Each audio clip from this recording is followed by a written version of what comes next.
আসসালামু আলাইকুম।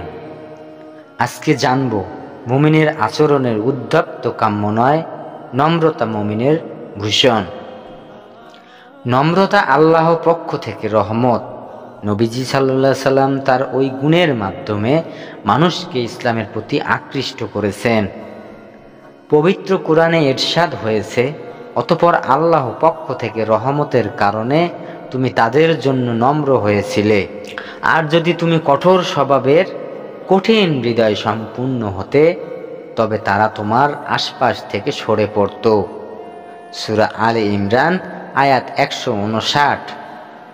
এর বিপরীতে উদ্ধত্ত আচরণ মানুষকে জনবিচ্ছিন্ন করে তোলে, আল্লাহর রহমত থেকে দূরে সরিয়ে দেয়।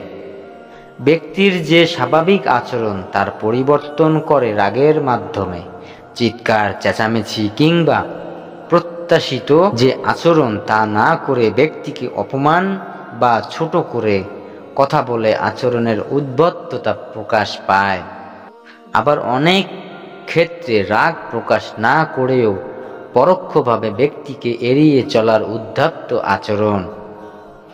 এর কারণ অন্যের কোনো আচরণ ঠিক মতো গ্রহণ করতে না পারা। পবিত্র কোরআনে মহান আল্লাহ তার বান্দাদের উদ্ধত্ত আচরণ থেকে বিরত থাকার নির্দেশ দিয়েছেন।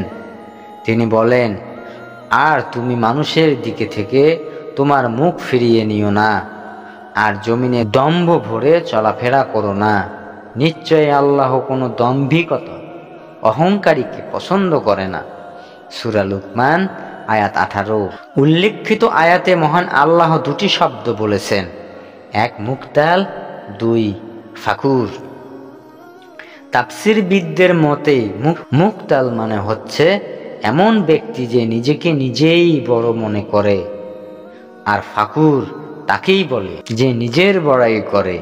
মানুষ যখন নিজেকে শ্রেষ্ঠ ভাবতে শুরু করে, বড় মনে করে, অন্যকে তুচ্ছ করে, তখন তার মিথ্যা অহংকার তাকে কুশলিত করে। সে কল্যাণ থেকে বঞ্চিত হয়।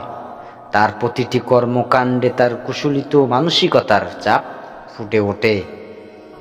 এ ব্যাপারে বিশ্বনবী সাল্লাল্লাহু আলাইহি সাল্লাম বলেছেন, নম্রতা যে কোনো বিষয়কে সৌন্দর্যমণ্ডিত করে, আর যে কোনো বিষয় থেকে নম্রতা বিদূর হলে তাকে কুশলিত করে।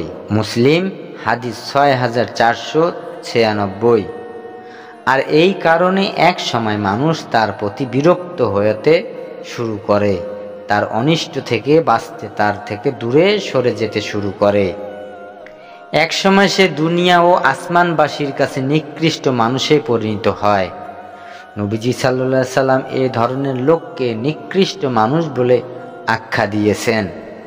হাদিস শরীফে ইরশাদ হয়েছে, আয়েশা রাদিয়াল্লাহু থেকে বর্ণিত, একবার এক ব্যক্তি রাসূলুল্লাহ সাল্লাল্লাহু আলাইহি সাল্লামের কাছে আসার অনুমতি চাইলে তিনি বলেন, তাকে অনুমতি দাও, সে বংশের নিকৃষ্ট ভাই, অথবা বলেন সে গোত্রের নিকৃষ্ট সন্তান।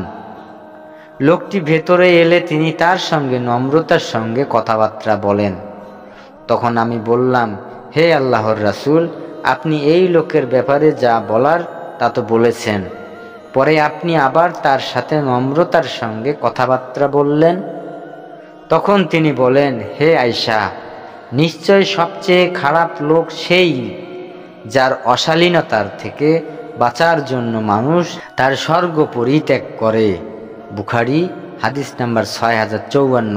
অনেকে উদ্ধত্ত আচরণ করে অন্যদের উপর প্রভাব বিস্তারের জন্য, অথচ হাদিস দ্বারা বোঝা যাচ্ছে সেই প্রভাব মানুষের জন্য কল্যাণ নয়, বরং অকল্যাণেই বয়ে আনে।